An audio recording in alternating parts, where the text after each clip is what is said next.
Les performances d'un catamaran en course nécessitent une préparation intensive et rigoureuse dans laquelle rien n'est laissé au hasard, tant du point de vue physique, psychologique et pratique de l'équipage que du point de vue technique du bateau.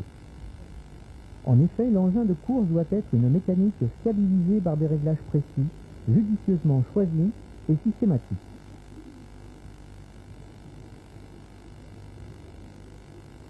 L'exemple présenté, le Tornado, est intéressant car il s'agit d'un bateau de compétition appelé à être déplacé très souvent d'un lieu à un autre, ce qui veut dire démater, remater à chaque fois. Dans ces conditions, des repères sont indispensables pour retrouver les réglages particulièrement nombreux sur ce type de bateau.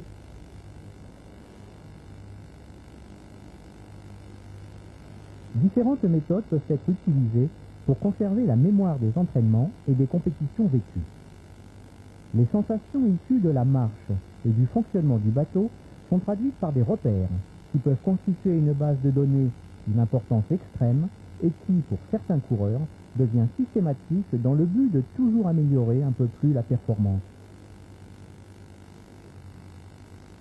Les navigateurs ont notamment la possibilité d'utiliser l'outil informatique qui leur permettra d'inventorier les paramètres jugés importants durant leur navigation, les réglages, les conditions, les impressions, les repères de vitesse, et les mettre en relation dans la base de données constituée. Ainsi, ils pourront, à partir d'une grande variété de situations, retrouver les tendances qui se détachent et adapter les réglages pour un meilleur fonctionnement du bateau. Cette méthode présente deux avantages. D'une part, elle est plus fiable et plus précise que la mémoire humaine, car aucun paramètre n'est oublié. D'autre part, elle permet d'effectuer des études comparatives très approfondies de navigation sur différentes périodes ou conditions. Suivons Richard Deméo et Fred Lepeutrec, tous deux membres de l'équipe de France de Tornado, qui ont bien voulu nous dévoiler quelques éléments du mode de mesure qu'ils utilisent afin d'optimiser les performances de leur bateau.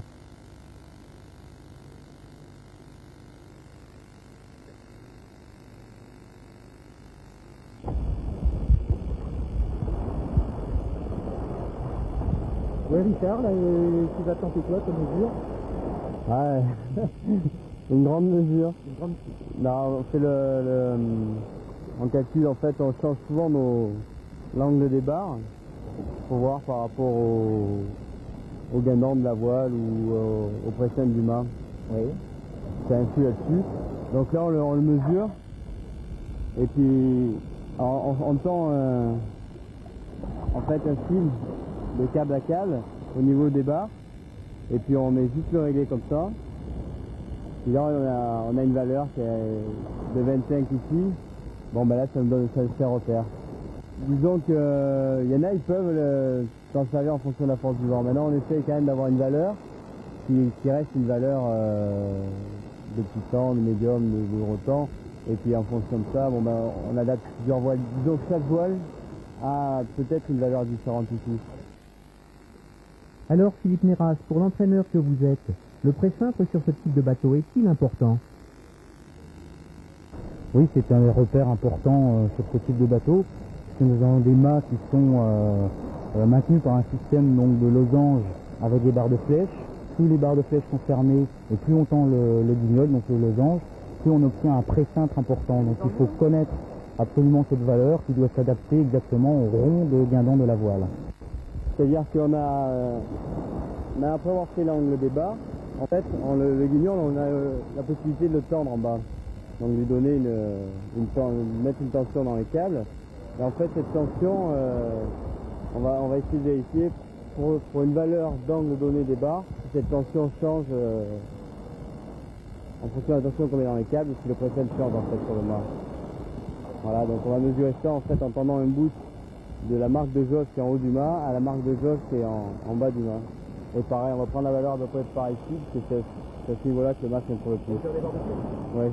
Si on connaît nos tensions qu'on met dans le guignol par une forme de mesure, on mesure toujours après la navigation, donc on ne tombe jamais le mât. Et on voudrait savoir, vérifier si avec une telle tension dans le guignol, le pression qu'on obtient ici. Donc pour ça, on tend un fil donc de marque de jauge en haut, marque de jauge en bas. Donc là, Fred va tendre le guignol. attention qu'on utilise en navigation et on va voir le précédent qu'on a ici. Ok. Voilà. Si tu as tourné Fred là-bas à l'attention du guignol. Attention du guignol. Ok. Ah, tu vois partout hein, par rapport à tout à l'heure, regarde. Tout à l'heure on était 9, Ah oui. finalement, et là regarde. On est pas...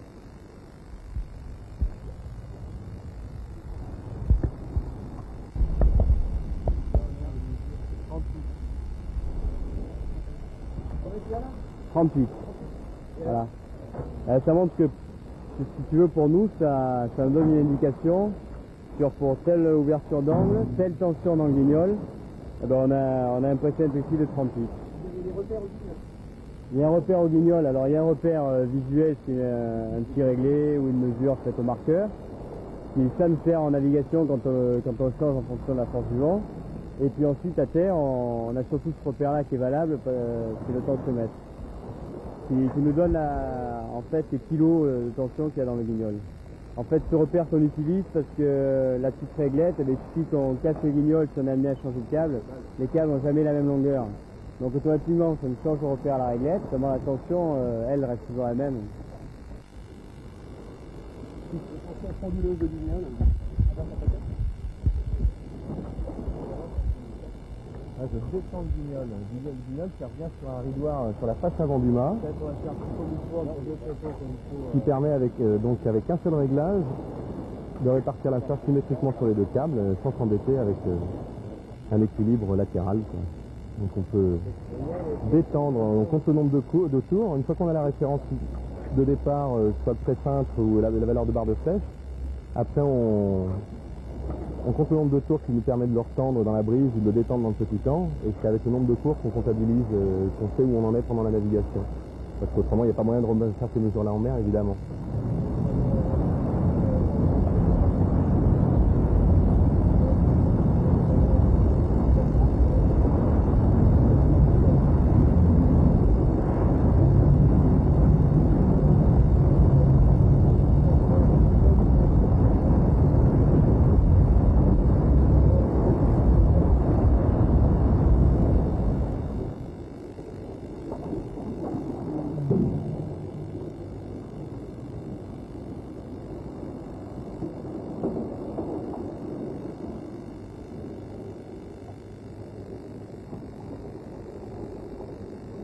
De nouvelles mesures réalisées sur la tension des câbles permettent de vérifier le bon équilibre retenu pour le gréement.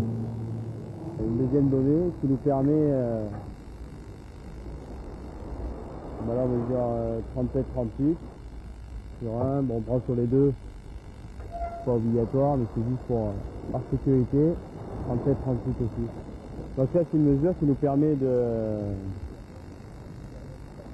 fixer un peu les données entre les barres, la tension des guignols, et qui nous permet aussi, au cas où on change de câble, on reprendra 37-38 plutôt que le repère qu'on a ici. C'est le repère qu'il y a ici, il ne faudra plus rien dire si on a des câbles plus courts ou plus longs. C'est une mesure aussi qui nous permet de comparer nos résultats entre coureurs.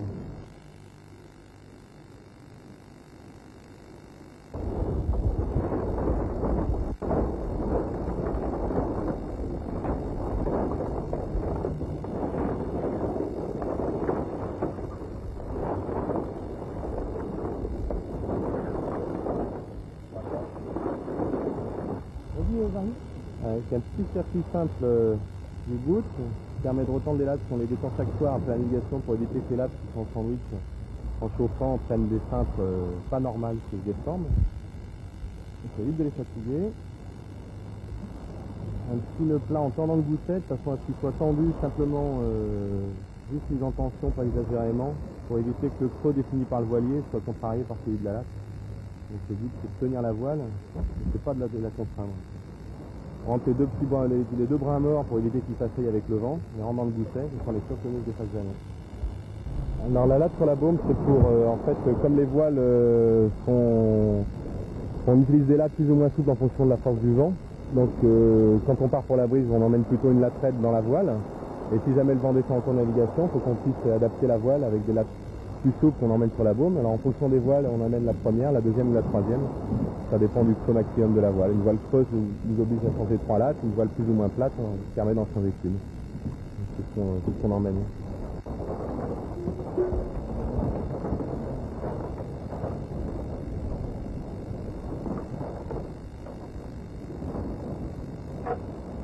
Bon, pour faire la mesure, bon, ce qu'on utilise nous en tornado, hein, c'est qu'on prend le câble de trapèze. En fait, on tend le câble sur la patte doigt ici, sur l'attache de la patte doigt sur la coque. Et ensuite, on le fait en tension, hein, c'est-à-dire le mât mis en tension, hein, au niveau des haubans. Et ensuite, on recule. Et on va se mettre ici, dans pareil, la projection sur l'arrière de la coque. Et en fait, par rapport à ça, on a un repère entre nous. Hein. Ici, on part du principe ici, c'est le 0. Ça fait que si on tombe sur une mesure vers l'avant du bateau, c'est en positif, vers l'arrière du bateau, c'est en négatif. Donc, on vient ici avec la mesure qu'on a prise sur la patte doigt. On se fait là, là par exemple, on a plus 15 en quête. Voilà, c'est la mesure de quête qu'on fait.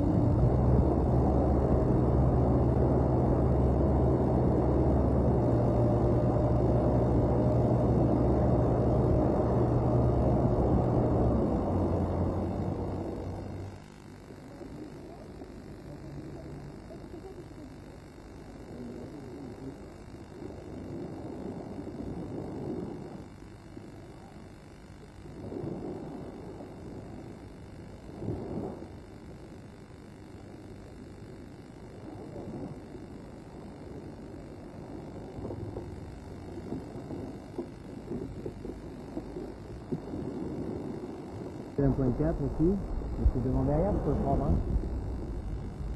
Les safrans sont bien parallèles, pour éviter, comme c'est une plateforme bien raide, il n'est pas nécessaire de les pincer comme sur d'autres catamarans qui arrivent sur d'autres bateaux plus petits. Là, on a besoin que les safrans soient exactement parallèles.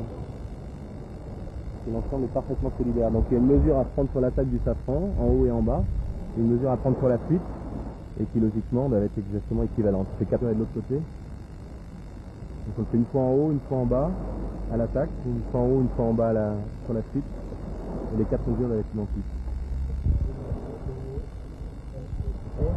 Bon. Qu'est-ce que vous faites là? Alors on prend un repère sur la... On va vérifier la compensation, donc on prend une mesure par rapport au tableau arrière, la même sur les deux coques, et puis en fonction, par cette mesure qui est sur la ligne de quille, on va mesurer la distance entre ce point et un point fixé sur le safran, mais ça peu importe, chacun peut le définir, mais sur la partie basse du safran. Et les deux mesures doivent être identiques également pour garantir la compensation des deux safrans. Là, il y a 1m175. Ouais, on me dit à ça. Ça fait 5 000. Ouais. 118. 180, pardon. Ok. Il y a un petit écart, mais comme les lames sont pas... Il y a un petit écart de 5 mm. Donc à la barre, ça se sentait pas en sensation, mais par contre, comme c'est des safrans qui sont pas exactement de la même origine, puisque il y en a un qu'on a cassé récemment, donc il y en a un qui a 2 ans de plus que l'autre, c'est possible que dans le profil de la définition, la géométrie même du safran, il y a une petite différence.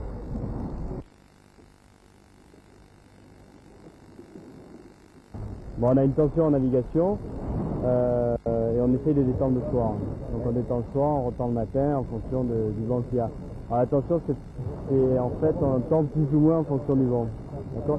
Alors on a un système de réglette là sur le haut-banc qui nous permet d'avoir un repère, un peu de la même manière que le guignol. Et puis on a le tensiomètre qui nous permet aussi d'avoir une tension sur le haut-banc, une tension due au banc. Au cas où on change de câble, qu'on achète, les nouveaux câbles sont plus longs ou plus courts, c'est ça, la réglette, la mesure va obligatoirement changer, mais on aura toujours la même tension. D'accord? Alors la méthode pour détendre le soir, en fait, ce qu'on fait, c'est que on enlève l'application là, il y en a un qui se prend au câble et puis on tourne ici. C'est un système de vis, en fait. Hein. Voilà. Et pour retendre, on fait la même chose avec... alors soit si on a vraiment beaucoup de tension, on met la voile et puis en bordant avec l'écoute, on retend. Alors souvent la reprise de tension, on la fait sur l'eau.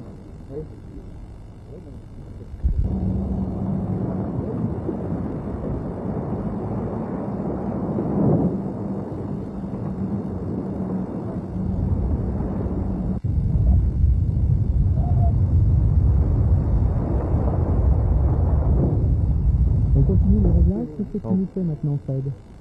Donc un réglage de Cunningham, qui est un palan fixé au point d'amure de la voile, de la grand voile, et qui permet par son action de tension d'empêcher le creux de reculer dans la brise. Donc au fur et à mesure que le vent monte, on en prend davantage, et ça empêche le creux de la voile de se retrouver sur les arrières, ce qui nous empêcherait d'avancer. Et par effet secondaire, ça entraîne le mât dans un cintre qui résorbe le rond de guindant qui a défini le voilier. Donc ça aplatit, au fur et à mesure, ça aplatit complètement la voile. Donc on peut faire une petite démonstration là. Donc, voilà. Donc tension de Cunningham. Et tension d'écoute. Voilà. Donc là, c'est complètement la voile. Elle est même vachement plate.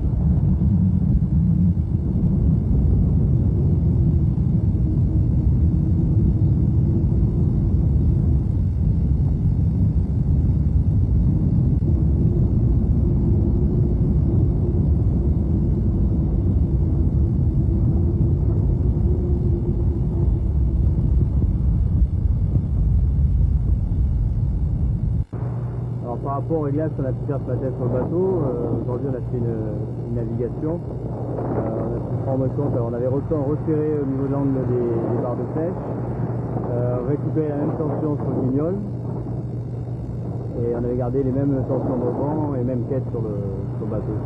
Mais par rapport à hier, il y avait un peu plus d'air, donc on n'a pas pu comparer trop par rapport à la séance d'hier, mais les frangins ammoniaques avaient changé de force aujourd'hui. Ils avaient pris un flotte à nous qui était plus performant. On sait qu'ils vont mieux quand il y a un peu plus d'air, donc pour nous c'est quand même un bon test. Et ça nous a permis de voir qu'on était mieux en cap et pareil en vitesse. Donc ce qu'on fait, c'est qu'on prend note de ce qu'on a fait ce matin au niveau des changements de réglage de mât. Et on met ça sur le papier avec les conditions qu'il y avait réellement aujourd'hui, en vent, en capot, et puis on note tout ça, on tirera les conclusions à la fin du stage.